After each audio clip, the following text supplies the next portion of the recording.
For 65-year-old Angela, it should have been a quiet morning in her new home, watching furniture delivery men assemble her dining room set. That's when a small black boy appeared at her door, trembling and clutching a mysterious shoebox in his hands.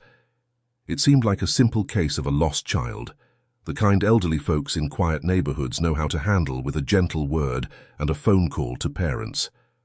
But what Angela would discover inside that shoebox would transform her peaceful retirement into a nightmare she never could have imagined. Comment below where you're watching from today. And if you like this shocking story, don't forget to subscribe. The quiet spring morning dawned over a peaceful residential neighborhood. Inside her new house, Angela, a 65-year-old widow, methodically vacuumed the wooden floors. The persistent drone of the machine filled every corner of the mostly empty space, providing a rhythmic backdrop to her racing thoughts. Today was a big day. 3 scheduled deliveries were on their way: furniture, electronics, and the moving company's arrival with her remaining belongings. Angela had only moved in 4 days ago, and everything still felt foreign to her. The house, a generous gift from her eldest son Howard, sat just blocks away from his own home. It was a gesture of love and support, but it came with mixed emotions for Angela. Most of her personal belongings, clothes, cherished items, and daily necessities remained stored at her second son Jerry's house in another town, awaiting the moving company's arrival. As she cleaned, memories of her troubled relationship with Jerry surfaced. His reckless lifestyle had caused constant strain in their relationship. He had a habit of stealing her cash savings whenever he needed money, was rarely home, and frequently brought different women to the house.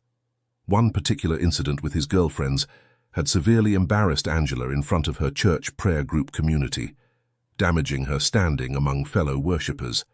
It was this event that ultimately led to her decision to move away from living with her second son. While Angela was grateful for Howard's financial success that enabled him to buy her this house, she harbored quiet sadness about the living arrangements. She strongly suspected her daughter-in-law's influence in having her live separately rather than with them. While she understood the need for space in modern families, the arrangement left her feeling somewhat isolated despite the physical proximity to Howard's family. As she continued her cleaning, Angela's mind drifted to the stark differences between her sons. Howard's stability and success contrasted sharply with Jerry's chaos and irresponsibility. She sighed, pushing away the complicated emotions and focusing on the tasks at hand. The pending deliveries created a mix of excitement and nervousness within her. Angela had meticulously prepared the house for the new furniture and electronics, hoping to establish a sense of home in this unfamiliar space. She paused her vacuuming, looking around the empty rooms, imagining how they would soon be filled with new possessions and, hopefully, a sense of belonging. As the morning wore on, Angela's anticipation grew. She found herself frequently glancing out the window, watching for the delivery trucks. The quiet neighborhood seemed to hold its breath, waiting for the day to unfold. The sudden rumble of a large delivery truck pulling into Angela's driveway broke the morning's quiet, momentarily interrupting her cleaning routine. She set aside the vacuum cleaner and hurried to the window, watching as 2 technicians emerged from the vehicle. They were professionally dressed, carrying clipboards, and exuded an air of efficiency that both impressed and slightly intimidated Angela.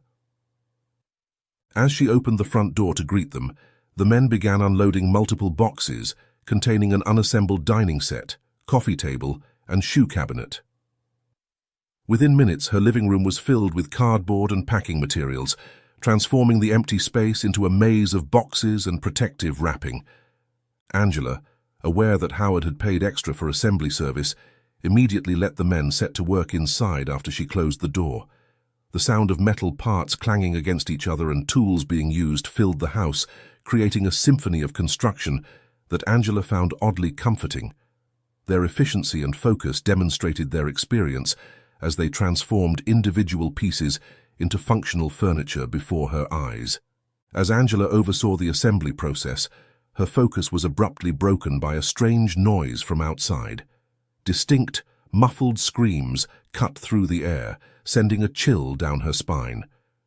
They seemed to be coming from a neighboring house. the unsettling sound impossible to ignore. Concerned, she turned to the technicians, ready to ask if they had heard it too. To her surprise, they appeared entirely unaware, their attention consumed by the rhythmic hum and clang of the assembly work around them. "Did you hear that?" Angela asked hesitantly, her voice barely audible over the noise of their work. One of the technicians looked up, a questioning expression on his face. "Hear what, ma'am?" Angela paused, listening intently, but the screams had subsided.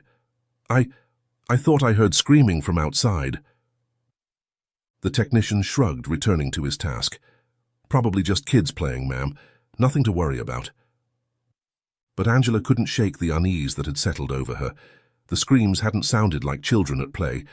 There had been a desperation in them that set her nerves on edge. Excusing herself, she carefully indicated to the workers where each piece should be placed once completed, then stepped out onto her porch. The quiet neighborhood seemed unchanged, peaceful even. But as Angela stood there, straining her ears, another sound reached her, this time the distinct noise of items breaking. The crash echoed through the air, followed by muffled shouting that she couldn't quite make out. Driven by concern and a growing sense of unease, Angela decided to investigate. She crossed the street to the house directly opposite hers, the source of the disturbing sounds. As she approached, she could hear more muffled noises from within, but her knocks went unanswered. She lingered by the windows, trying to peer inside, but saw no movement or lights. The house appeared deserted despite the noises that had drawn her there. Feeling conflicted and slightly foolish, Angela returned to her own house. She found the furniture assembly completed, the dining table and chairs perfectly arranged. One technician was working on the shoe cabinet, while another positioned the coffee table in front of the couch. Their professional efficiency provided a momentary distraction from her concerns about the neighboring house. As the technicians finished their work, they asked Angela to sign the delivery documents. She did so with a distracted air, her mind still partially focused on the strange occurrences across the street. The men packed up their tools, and soon the sound of their truck pulling away broke the renewed silence. Angela stood in her living room, surrounded by her new furniture, feeling a mix of satisfaction at the progress in making her house a home and lingering unease about what she had heard. As she ran her hand along the smooth surface of the dining table, she couldn't shake the feeling that something was very wrong in her new neighborhood.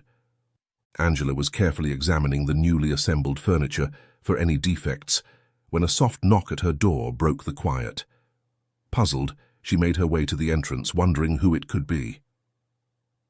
As she opened the door, she found herself face to face with a young black boy, no older than 12. Tears streamed down his face, his small frame trembling as he uttered the chilling words, "Mommy is dying, please help." The raw fear in his voice sent a wave of concern through Angela. She opened her mouth to respond, to offer comfort or ask for more information, but before she could form the words, the moment was shattered by a commanding voice cutting through the air. "Jaden!" Angela looked up to see a man emerging abruptly from the house she had investigated earlier. His voice brooked no disobedience, and the effect on the boy was immediate. Jaden's body visibly tensed at the sound of his name, his eyes widening with unmistakable fear. The man's presence created an immediate atmosphere of tension. His intimidating glare seemed to freeze Angela in place, making her acutely aware of her vulnerability. Something in his demeanor suggested barely contained violence, causing her to remain motionless on her doorstep. The boy, responding to his father's call, turned and ran back across the street without another word, leaving Angela standing there, stunned and confused. As the man and boy disappeared inside their house, slamming the door behind them, Angela finally found the courage to move. She retreated into her home, hands trembling as she locked the door. "That's one scary man," she muttered under her breath, trying to calm her racing heart while weighing her options. Angela paced her living room, debating whether to call the police. Her mind raced between concern for the boy and fear of creating problems in her new neighborhood. The possibility that she might be overreacting or misinterpreting a family situation made her hesitate. Her natural inclination to help warred with her desire to avoid conflict, especially as a newcomer to the area. She sat heavily on her new couch, the events of the last few minutes replaying in her mind. The boy's tearful plea, the man's intimidating presence, the palpable fear in the air. It all pointed to something deeply wrong. But what could she do? She was new here, alone, and unsure of the dynamics at play. Should she trust her instincts and intervene, potentially putting herself at risk? Or should she mind her own business, potentially leaving a child in danger? The weight of the decision pressed down on her, a burden she never expected to bear in her years. Unable to shake her unease, Angela reached for her phone. Her fingers hovered over the keypad for a moment before she dialed Howard's number. As the phone rang, she rehearsed in her mind how to broach the subject without sounding alarmist. "Hello, Mum?" Howard's voice came through, sounding slightly distracted. "Howard, dear," Angela began, trying to keep her tone light. "I just wanted to update you about the furniture delivery. Everything's here and set up nicely." "That's great. I'm glad it all worked out," Howard replied, his voice warming slightly. "I'm still waiting, though, for the electronic and the moving company to arrive. It's been hours into the morning." She said. "Well," Howard began hesitantly, "let me check their tracking app. 1 second." There was a brief pause, the sound of his fingers tapping on his phone filling the silence. "Mum, the truck delivering your electronics is on its way. They should be here any minute now." Angela paused, then carefully steered the conversation toward her concerns. "Howard, I was wondering, is this generally a safe neighborhood? Have you heard of any issues around here?" There was a brief silence on the other end of the line before Howard responded, his tone casually dismissive. "Mum, it's one of the safest areas in town. Why do you ask? Is something wrong?" Angela hesitated, unsure how to explain her fears without sounding paranoid. "Well, I heard some screaming earlier, from the house across the street. And then a little boy came to my door saying his mother was—" She paused. The words failed to escape her mouth. "It was unsettling." Howard's sigh was audible through the phone. "Mom, you're just not used to the new surroundings yet. The house probably just lacks soul for now. Give it time. As for the screams, it's probably just typical domestic quarrels. You know how kids can be, always dramatic about everything." His dismissive tone didn't escape Angela's notice, and she felt a twinge of frustration. But Howard, the boy seemed genuinely scared, and the man who came for him, he was quite intimidating. "Look, Mom," Howard said, his tone taking on a slightly patronizing edge, "I'm sure it's nothing to worry about. You shouldn't meddle in their affairs. Just let it be as long as they're not endangering you or the house. Remember, I'm just a few blocks away. If anything truly concerning happens, you can always call me." Angela felt her concerns being brushed aside, left unaddressed. "Yes, of course." "Thank you, Howard," she replied, trying to mask her disappointment. As she ended the call, Angela felt more isolated than ever. The conversation had done little to allay her fears, and Howard's dismissive attitude only added to her sense of unease. She was about to retreat to the couch when the sound of another truck pulling up outside caught her attention. Looking out the window, she saw it was the second delivery, the electronics. Unlike the friendly furniture delivery men, these couriers maintained a more businesslike demeanor. They efficiently unloaded multiple boxes, a 2-door refrigerator, laundry washing machine, dishwasher, and CCTV equipment. Angela directed the placement of each appliance, the refrigerator in the kitchen, dishwasher near the kitchen counters, washing machine in the laundry room. When questioned about the CCTV placement, she requested installations at both the front and backyards, hoping the security cameras might provide some peace of mind. As she supervised the CCTV installation, movement across the street caught her eye. There, in the second-floor window of the house she had investigated earlier, was Jaden. The boy's intense gaze locked with hers, and she watched in growing horror as he deliberately traced letters on the glass, HELP. Following the message, he pounded silently on the window, his actions clearly meant to convey desperation without making noise. Angela's heart raced as she witnessed this silent plea for help. But before she could react, Jaden disappeared from the window, leaving her with a sinking feeling in her stomach and a growing certainty that something was terribly wrong in the house across the street. The presence of the delivery men on their ladders, working on the CCTV installation, gave Angela a sudden burst of courage. She smoothed her dress and hair nervously, her fingers betraying her anxiety as she made the decision to approach the neighbor's house again. Each step felt heavier than the last as she crossed the street, her heart pounding with both fear and concern. As she reached the front door, Angela took a deep breath, steeling herself for whatever might come next. She raised her hand to knock, but before her knuckles could make contact with the wood, the door swung open. The same intimidating man from earlier filled the doorframe, his presence even more imposing up close. He wore a white tank top that showed signs of struggle, loose rims and crumpled fabric, as if someone had pulled at it. His eyes bored into Angela as she struggled to maintain her composure. "Can I help you?" His voice was low, carrying an undercurrent of threat despite the polite words. Angela swallowed hard, forcing herself to meet his gaze. I heard screaming earlier. And your son, he came to my door saying his mother was dying. I just wanted to make sure everything was all right." The man's demeanor shifted subtly at her words. A smile that didn't quite reach his eyes spread across his face. "Ah, I see. I'm Corey, by the way. I'm sorry for any disturbance. You see, my wife, she just has a bit of a fever." "Jaden, well, he's young and very attached to his mother. He tends to catastrophize situations. It's not the first time." Angela nodded slowly, not entirely convinced. Corey seemed to sense her skepticism and continued, his voice taking on a practiced smoothness that seemed both reassuring and somehow false. "We actually took Jaden to a child psychologist about 3 months ago," Corey explained, leaning against the doorframe in a casual manner that felt calculated. "He was diagnosed with autism spectrum disorder. It can lead to some emotional outbursts.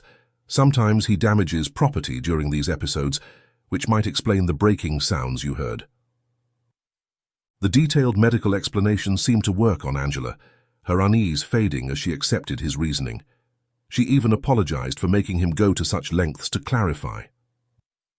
Angela nodded sympathetically. "I'm so sorry to hear that. It must be challenging for your family." Corey's manner became artificially friendly. "No problem at all. You're new to the area, so I understand your concern. Thank you. You're new to the neighborhood, aren't you? I noticed the moving trucks."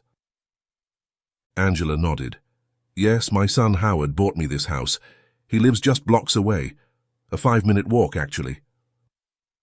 At the mention of Howard's proximity, Corey's expression noticeably darkened for a split second before he quickly masked the change.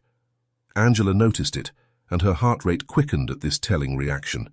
She tried to brush it off, reminding herself of the young boy's medical condition and how this man must be tired taking care of the house with his wife's being sick at the moment.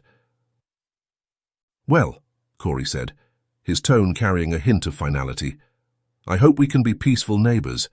It's always good to have understanding people nearby, especially with Jaden's condition." As he prepared to close the door, Corey's last words carried an undercurrent of threat despite their surface politeness. "Let's hope we won't have any more misunderstandings, shall we?" The door closed with a soft click, leaving Angela standing on the porch, her mind reeling from the encounter. As she walked back to her house, she tried to rationalize her fears, telling herself not to overthink the situation. But deep down she knew that something was just not fit in with the man and the house. As Angela returned to her front yard, she was met by an impatient courier complaining about her absence. "Ma'am, we've been waiting here for you. We need your signature to complete the installation," he said, his voice tinged with annoyance. "I'm so sorry, I got carried away." Angela apologized, flustered by the confrontation with Corey, and now the courier's irritation. She quickly scribbled her signature on the form he thrust towards her. The courier and his partner wasted no time packing up their equipment and departing. As they left, Angela overheard their grumbled complaints about old people needing to talk to everyone and not knowing when to stop.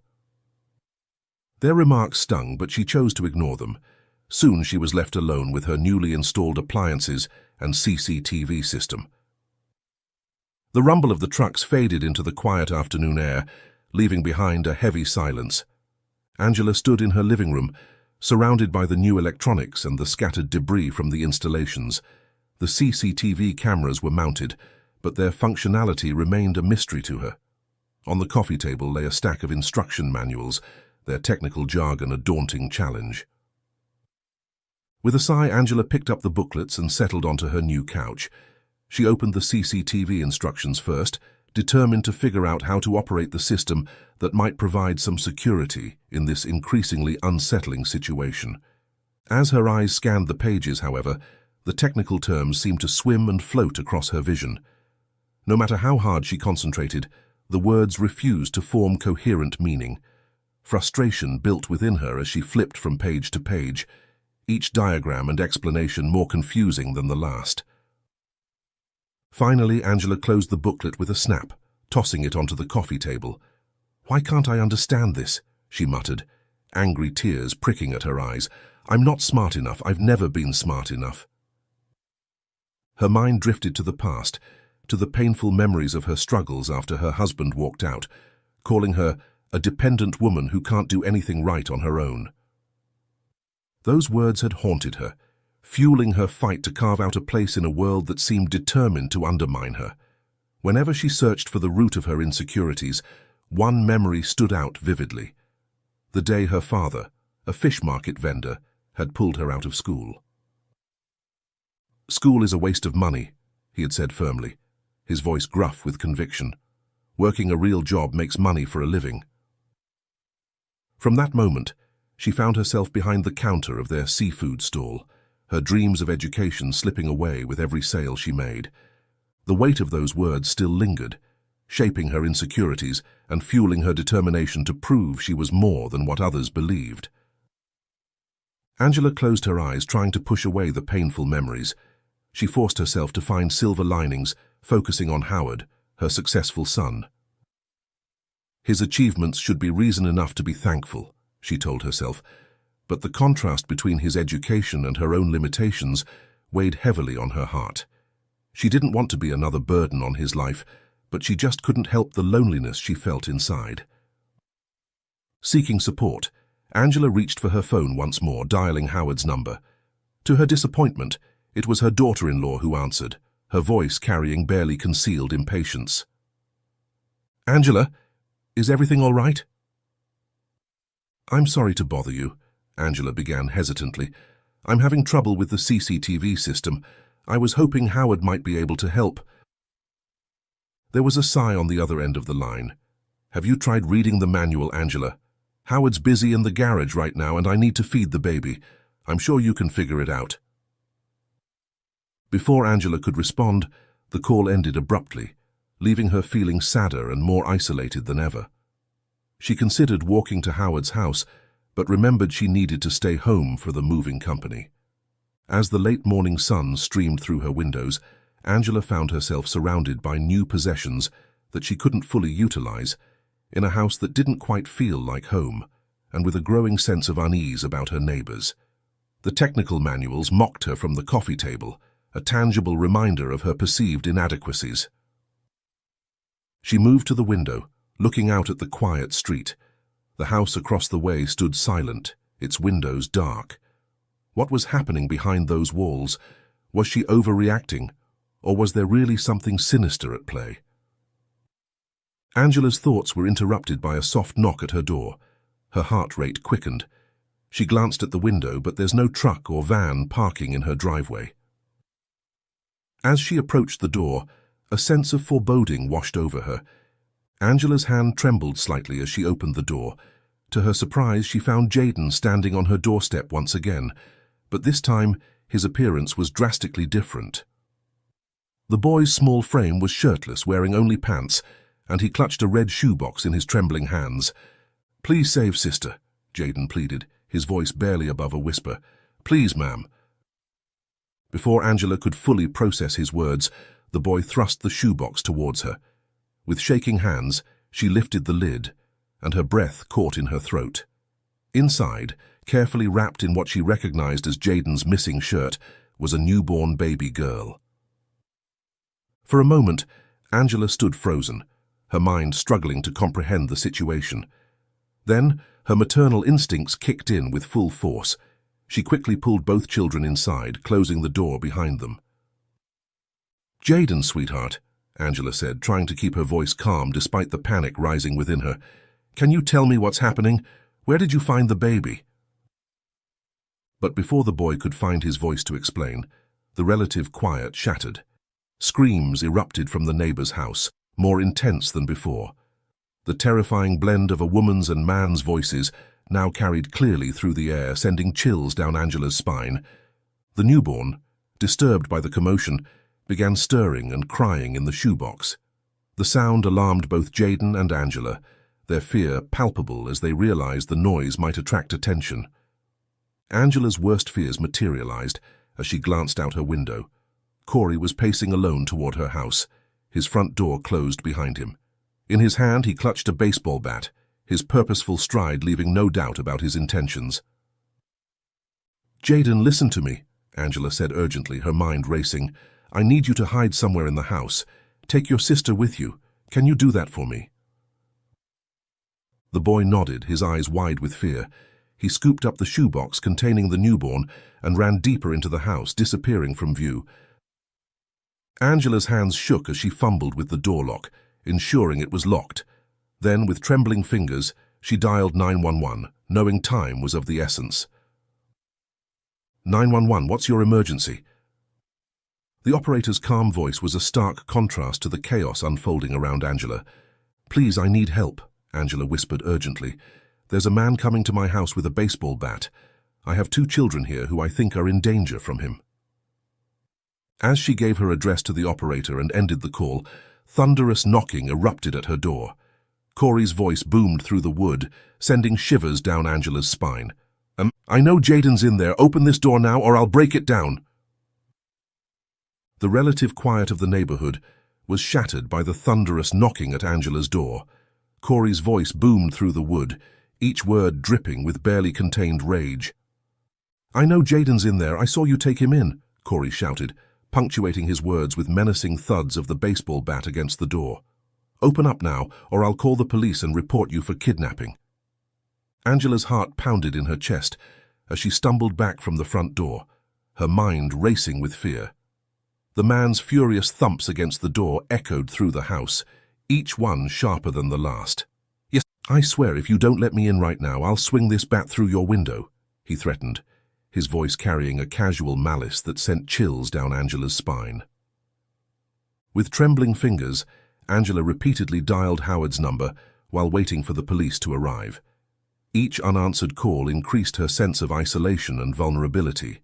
The constant banging on her door provided a terrifying backdrop to her attempts to reach help, while somewhere in the house, Jaden remained hidden with the infant whose life she now felt responsible for protecting. "Please, Howard," Angela whispered as she dialed his number for the 5th time. "Please pick up." But the call went straight to voicemail once again. Angela fought back tears of frustration and fear. She had never felt so alone, so helpless. The weight of responsibility for the 2 children pressed down on her, making it hard to breathe. Outside, Corey's threats grew more specific and terrifying. "You don't know who you're dealing with, old woman. I'll make you regret the day you moved into this neighborhood." As the minutes ticked by, feeling like hours, Angela found herself trapped in a nightmare she could never have imagined. Her quiet retirement had transformed into a life-or-death situation, with the lives of 2 innocent children hanging in the balance. She silently prayed for the police to arrive quickly, knowing that every second could make the difference between safety and tragedy. Just as the situation seemed ready to spiral completely out of control, Angela saw Corey raise his arm, a bat poised to strike. Before he could act, the wail of police sirens pierced the air, cutting through the tension like a blade. The sound grew louder as patrol cars pulled up in front of Angela's house, their flashing lights casting ominous shadows across the yard. The effect on Corey was immediate and startling. His aggressive stance faltered and he hesitated, glancing toward the approaching cars. The anger in his expression wavered, replaced by a flicker of fear and uncertainty. The menacing man with the baseball bat transformed before Angela's eyes, into someone playing the role of a concerned father.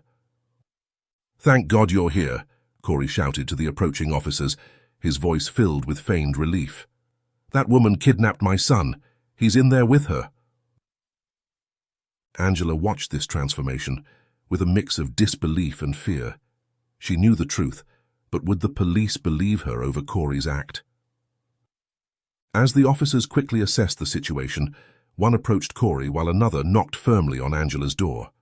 "Ma'am, this is the police. We need you to open the door." With shaking hands, Angela moved to unlock the door. As it swung open, she found herself face to face with two stern-looking officers. "Officers, thank goodness you're here," she said, her voice trembling. "I can explain everything." The police entered Angela's home, taking in the disorder of her living room. The scattered delivery debris created a telling scene. Furniture boxes, electronic packaging, and styrofoam peanuts littering the floor painted a clear picture of her recent move. "Ma'am, we've received conflicting reports about what's happening here," one officer said. "Can you tell us your side of the story?"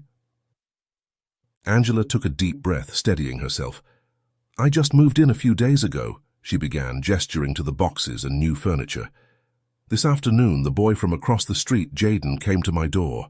He was terrified, saying his mother was dying. Later, he came back with a newborn baby in a shoebox, begging me to help. That's when the man outside started threatening me with a baseball bat." The officers exchanged glances, their expressions a mix of concern and skepticism at the two conflicting stories told by Corey and Angela. "And where are the children now?" one asked.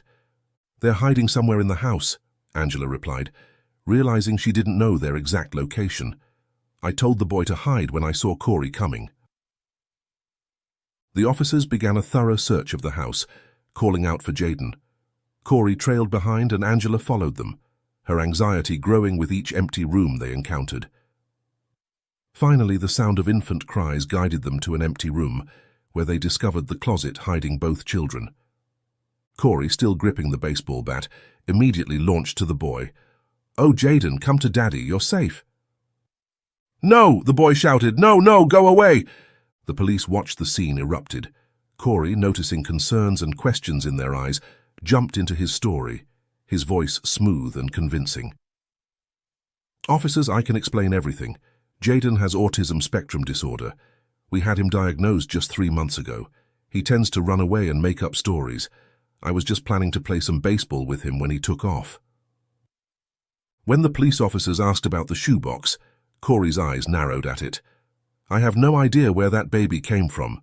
That woman. He must have lured Jaden in here somehow with that baby." Angela felt her heart sink as she watched the officers' expressions. They seemed to be buying Corey's story, and she realized how the situation must look from their perspective. A confused old woman, new to the neighborhood with 2 children who weren't hers. One of the officers, the bigger one, asked Jaden to pass the baby in the box to him to secure her, and the boy complied. But then, a crucial detail flashed in Angela's mind. "The CCTV cameras," she exclaimed. "I just had them installed today. They should have recorded everything." The officers looked intrigued by this new information. "Do you know how to access the footage?" one asked. Angela's face fell. I don't. There's a manual, but I couldn't figure it out." Despite her embarrassment, Angela's suggestion to check the footage seemed to shift the dynamic in the room. The officers asked her to show them where the CCTV system was set up. In the living room, one officer worked to connect the CCTV to Angela's TV, while the other one with the baby kept a watchful eye on both Corey and Angela. As the footage began to play, the truth of the day's events unfolded before their eyes. Angela's earlier visit to Corey's house, their conversation, her return home, the departure of the electronics installers, and finally, Jaden's arrival with the shoebox and Angela pulling him inside to safety. When pushed to explain why she pulled the boy inside so quickly, Angela revealed the presence of the newborn in the box. The officer's demeanor changed noticeably as they watched the video evidence. They turned to Corey, their expressions hardening. "Sir, would you care to explain this?" Corey's composure began to crack. His smooth demeanor faltered, replaced by a growing look of desperation. "That doesn't prove anything," he snarled. "The boy is confused. He doesn't know what he's doing." But Jayden, seemingly emboldened by the presence of the police and the video evidence, finally found his voice. "He's not my real dad," the boy said quietly, his words cutting through the tension in the room. "He's my stepdad." All eyes turned to Jayden as he continued, his voice growing stronger with each word. "Mom and Corey were always fighting about the baby. He didn't want her to keep it." The officers listened intently as Jayden described the ongoing tensions in the house. His words painted a picture of a household filled with fear and violence, culminating in the events of that morning. "After Mom had the baby," Jayden said, his voice cracking with emotion, "Corey tried to kill her. Mum was hurting from having the baby, but she fought him. I grabbed my sister and put her in the shoebox, then I ran to hide her." The room fell silent as the weight of Jayden's words sank in. The officers exchanged grim looks, clearly reassessing the situation. Angela felt a mix of relief that the truth was finally coming out and horror at what these children had endured. But just as it seemed the situation was stabilizing, Corey's composure shattered completely. With a sudden burst of rage, he swung the baseball bat, striking one of the officers in the head.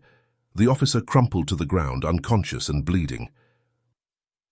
In the frozen tension that followed, Angela's eyes locked onto the shoebox containing the newborn. It had slipped from the officer's grasp during the chaos and was now tumbling through the air. Time seemed to slow as she watched the box's trajectory, her heart lurching with fear. Without hesitation, Angela lunged forward, her hands closing around the shoebox just before it hit the ground. She cradled the fragile container, her breath catching as she ensured the infant inside was unharmed. The sudden, instinctive movement caught Corey's attention. His eyes darted toward Angela, and in a split second, chaos erupted in the room. The remaining officer reached for his gun, but Corey was faster. He snatched Jayden, using the boy as a human shield. "Nobody move!" Corey shouted, his voice trembling with desperation. "I'll hurt him if anyone tries anything." He gripped the baseball bat tightly, raising it threateningly over the boy, poised to strike at any moment. The tension in the air was palpable as everyone froze, their eyes fixed on Corey and the terrified child in his grasp. As Corey edged toward freedom, the officer strategically controlled the situation, calling for backup and paramedics, while specifically mentioning one officer was injured. His voice was calm but urgent as he spoke into his radio. "Officer down at 1542 Maple Street. Suspect attempting to flee with a child hostage. Requesting immediate backup and medical assistance." Corey continued his retreat, dragging a terrified Jayden with him, his grip on the baseball bat never wavering. The boy's whimpers filled the air, a heartbreaking soundtrack to the unfolding drama. Angela watched from the doorway, her heart pounding, feeling helpless as the child she had tried to protect was now in grave danger. "Corey, think about what you're doing," the officer called out, his gun still trained on the pair but unable to take a clear shot.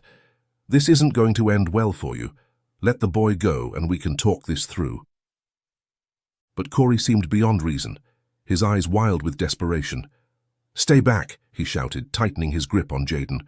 "I'll hurt him if you come any closer." The tension in the air was palpable as Corey inched closer to the street, his eyes darting around for an escape route. The officer maintained his position, trying to keep Corey talking while waiting for backup to arrive. Just as Corey reached what he believed was his moment of escape, fate intervened in the form of the delayed moving company truck. The large vehicle, arriving late for its scheduled delivery, turned onto the street with a speed, its driver unaware of the drama unfolding. Time seemed to slow down as the truck approached. Corey, distracted by the officer and his own desperation, failed to notice the vehicle until it was too late. In a horrifying moment, the truck struck both Corey and Jayden as they attempted to flee. The impact was sudden and violent. Corey and Jayden were thrown to the ground, the baseball bat clattering away on the pavement. The truck driver slammed on the brakes, the screech of tires adding to the chaos. The sudden turn of events transformed the scene into utter pandemonium. Angela, driven by instinct, rushed out of the house with the newborn on her chest, towards Jayden, her heart in her throat. The officer sprinted towards the fallen pair, calling urgently into his radio for the paramedics to hurry. As Angela reached Jayden, she fell to her knees beside him, her hands hovering over his small body, afraid to move him. "Jayden, boy, can you hear me?" she called, her voice choked with fear. The boy's eyes fluttered open, a small groan escaping his lips. Relief washed over Angela as she realized he was conscious. "Don't move," she soothed, gently stroking his hair. "Help is coming." Nearby, Corey lay motionless, the officer checking his pulse while keeping his weapon ready. The truck driver had emerged from his vehicle, his face pale with shock as he took in the scene before him. Within minutes, the quiet street was filled with the wail of sirens as multiple police cars and ambulances arrived. Paramedics swarmed the scene, quickly assessing both Jayden and Corey. To everyone's relief, an initial assessment revealed a small mercy amidst the chaos. Jayden had sustained only minor injuries from the ordeal. A paramedic gently placed him on a stretcher, securing him with care. Angela stayed by his side, holding his small hand tightly and murmuring words of comfort to soothe him. Corey, however, remained unconscious and required immediate medical attention. A different group of paramedics worked efficiently, stabilizing him before loading him into a separate ambulance. The injured officer from inside the house was also carefully brought out and tended to. His colleagues watched with concern as he was placed in an ambulance, the severity of his head injury still unknown. "Jayden, you're safe now," Angela whispered, brushing his hair back gently. "They're taking you to the hospital to make sure you're okay." As the paramedics prepared to transport him, Jayden turned his tear-streaked face toward one of the officers. "My mum," he said, his voice trembling but urgent. "She's still in the house. Please, you have to check on her. She wasn't okay when I left her." The officer exchanged a glance with his team, nodding grimly. "We'll find her, Jayden," he said firmly, signaling for 2 officers and a medic to enter the house opposite of Angela's place. Moments later, the responders re-emerged, their faces etched with somber determination. They carried Jayden's mother on a stretcher, her frail body barely visible beneath a white blanket stained with blood. Angela's heart sank as she saw the medics working frantically to stabilize the woman. "She's alive," one of the medics reported, though his tone was grim. "But she's lost a lot of blood. We need to move quickly." Jayden's cries filled the air as he reached out desperately toward the stretcher. Mum, wake up," he sobbed, his small frame trembling with fear and grief. Angela crouched down beside him, wrapping her arms around his shoulders in a steadying embrace. "They're going to take care of her, sweetheart," she said, her voice gentle but firm. "The doctors will do everything they can." The paramedics loaded both Jayden and his mother into separate ambulances, the sirens wailing as they sped off into the distance. Angela watched, her heart heavy yet hopeful, praying that the chaos of this night would finally give way to healing for both mother and child. As the ambulances departed, their sirens cutting through the morning air, the scene transformed from a residential crisis into an active crime scene. Additional officers arrived, quickly taking control of the situation. They began cordoning off the area with yellow tape, documenting evidence, and taking statements from witnesses. The truck driver and his assistant, initially terrified by the accident and its aftermath, received reassurance from the officers. "You didn't do anything wrong," one officer explained gently. "In fact, your arrival may have helped us apprehend a dangerous criminal and save a child."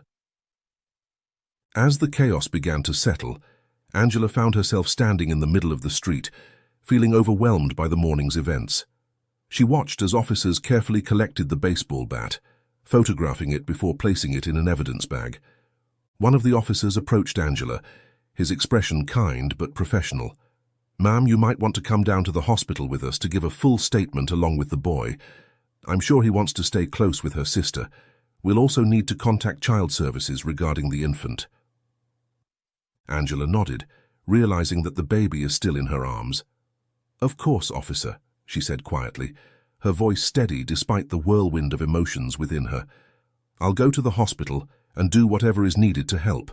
As for the baby, I'll cooperate with child services and provide any information they need." She glanced toward the ambulance where Jaden sat, his tear-streaked face peeking out. "Right now, I just want to make sure those kids are okay."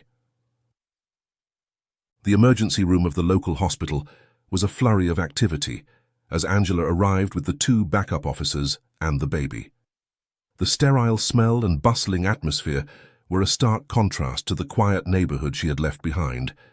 Jaden, having been brought in for a thorough checkup, clung tightly to Angela's hand, his eyes wide and fearful as he took in the unfamiliar surroundings. One of the officers, a kind-faced woman named Officer Chen, stayed with them as they were led to a private examination room. "The doctors will be here soon to check on Jaden," she explained. "A representative from Child Services is on their way too." Angela settled into a chair, cradling the newborn in her arms, while Jaden sat on the examination table, his legs dangling nervously. The events of the morning felt surreal, like a dream she couldn't quite shake off. As she looked at the frightened boy and the sleeping infant, she felt a fierce protectiveness well up inside her. Just then, her phone buzzed in her pocket. Shifting the baby carefully, she managed to pull it out, seeing Howard's name on the screen. With a mixture of relief and apprehension, she answered. "Mom?" Howard's voice was filled with concern.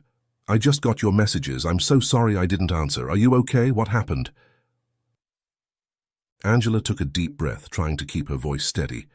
"Howard, I'm at the hospital. Something big happened this morning. The children from across the street. They needed help. It's a long story." As she recounted the morning's events, from Jaden's first appearance at her door to the dramatic confrontation with Corey, she could hear Howard's sharp intake of breath.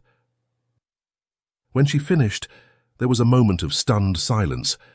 "Mom, I don't know what to say. Are you all right? Do you need me to come down there?" Angela looked at Jaden, listening to her conversation with wide eyes, and then at the sleeping newborn in her arms. In that moment, she made a decision that would change all their lives. "Yes, Howard, I think you should come down here, please." As she ended the call, a doctor entered the room, accompanied by a woman in a smart business suit. "Mrs. Chen," the doctor said, "I'm Dr. Roberts, and this is Ms. Thompson from Child Services. We must discuss Jaden's condition and the situation with both children." Over the next hour, Dr. Roberts examined Jaden, confirming that his injuries from the accident were indeed minor. However, as he spoke with Jaden, a troubling picture began to emerge of the boy's home life and the events leading up to that morning. Ms. Thompson took notes, her expression growing more concerned with each revelation. Finally, she turned to Angela. "Mrs. Chen, given your involvement this morning, I'd like to hear your perspective on the situation." Angela carefully recounted her experiences, from Jaden's plea for help to the confrontation with Corey. She could see Ms. Thompson's expression soften as she spoke, moving from professional detachment to genuine concern. Just as Angela finished her account, a nurse entered the room, her face grave. She whispered something to Dr. Roberts, whose expression immediately fell. He turned to the group, his voice somber. "I'm afraid I have some difficult news," he said. "We've just received word about Jaden's mother. Despite the medical team's best efforts, she didn't make it. The injuries she sustained were too severe." The room fell silent, the weight of the news settling heavily on everyone. Jaden, who had been quiet throughout the examination, suddenly burst into tears. Angela immediately moved to his side, wrapping her arms around him as he sobbed. Miss Thompson cleared her throat, her voice gentle as she addressed the room. "This changes things significantly. With Jaden's mother deceased and his stepfather in custody, we need to consider immediate placement options for both children." Angela, still holding the crying Jaden, felt a surge of determination. She looked up at Miss Thompson, her decision made. "I'd like to apply to foster Jaden and his sister," she said firmly, "at least temporarily, until a more permanent solution can be found." Ms. Thompson's eyebrows rose in surprise. "That's a big commitment. Are you sure you've thought this through?" Before Angela could respond, the door opened, and Howard rushed in. His eyes widened as he took in the scene, his mother, comforting a crying boy while holding a newborn baby. "Mum?" he said, his voice filled with confusion and concern. Angela looked up at her son, her expression a mixture of sorrow and determination. "Howard, I'm glad you're here. There's something important we need to discuss." As Howard settled into a chair, his eyes darting between his mother, the children, and the professionals in the room, Angela began to explain the situation. She spoke of the morning's events, of the tragedy that had unfolded, and of the immediate connection she felt with Jaden and his newborn sister. "I know it sounds sudden," Angela said, her voice gaining strength as she spoke. "But these children have just lost their mother. They need a safe place, and I need a purpose. I think we could help each other." Howard listened in stunned silence, his expression a mixture of concern and admiration. When Angela finished, he turned to Ms. Thompson. "Is this even possible? My mother just moved to the neighborhood, and she's not exactly young, and she's retired." Ms. Thompson nodded thoughtfully.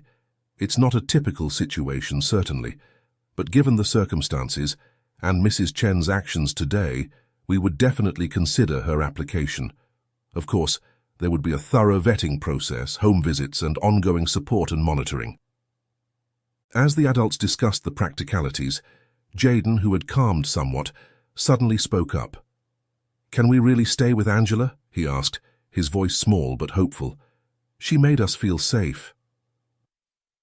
The room fell silent, all eyes turning to the young boy. At that moment, Angela felt a surge of determination. She looked at Howard, silently pleading for his support. Howard ran a hand through his hair, sighing deeply. Then, to Angela's surprise and relief, he nodded. "If this is what you really want, Mom, I'll support you. I'll help provide stable finance for you and the kids, and in any other way I can." Ms. Thompson smiled, making a note in her file. "Well, that certainly strengthens the application. Mr. Chen, your support will be crucial in this process." Over the next hour, they discussed the details of fostering, the legal requirements, the support systems available, and the challenges they might face. As they talked, Angela felt a growing sense of purpose and excitement. The empty house that had seemed so lonely that morning now held the promise of becoming a true home. As the meeting wound down, Ms. Thompson stood gathering her papers. "I'll submit this application right away. Given the urgent nature of the situation, we'll try to expedite the process. In the meantime, we'll need to keep the children here at the hospital for observation."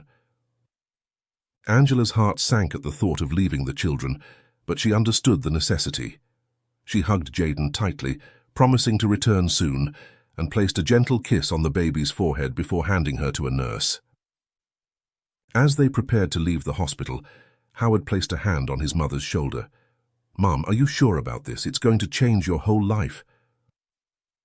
Angela looked up at her son, a small smile playing on her lips despite the tears in her eyes. "Howard, this morning I thought my life was over. I felt old, useless, and alone, but now I feel more alive than I have in years. These children need me, and I need them." Howard nodded, a look of understanding and respect in his eyes. "Okay, Mom, let's do this together." As they stepped out of the hospital into the bright afternoon sunlight, Angela felt a mix of emotions, sorrow for the tragedy that had occurred, but also a sense of hope and purpose she hadn't experienced in years. The quiet retirement she had envisioned had vanished, replaced by the promise of a new adventure. She thought about the empty house waiting for her, soon to be filled with the sounds of children's laughter and the chaos of family life. Her perceived limitations, her age, her incomplete education, her recent relocation, no longer seemed like obstacles but rather experiences that had prepared her for this moment. As they drove home, Angela and Howard began to plan. They discussed turning the spare room into a nursery, child-proofing the house, and all the myriad details that come with preparing for a family. With each plan they made, Angela felt more certain that she had made the right decision. The day that had started with furniture deliveries and feelings of inadequacy had transformed into something far more significant. The the beginning of an unexpected but welcome new chapter in their lives. Angela's quick thinking and protective instincts had not only saved 2 young lives but also given her own life renewed purpose and meaning. As they pulled up to her house, Angela paused for a moment, looking at the quiet street where so much had happened that morning. She took a deep breath, feeling a strength and determination she hadn't known she possessed.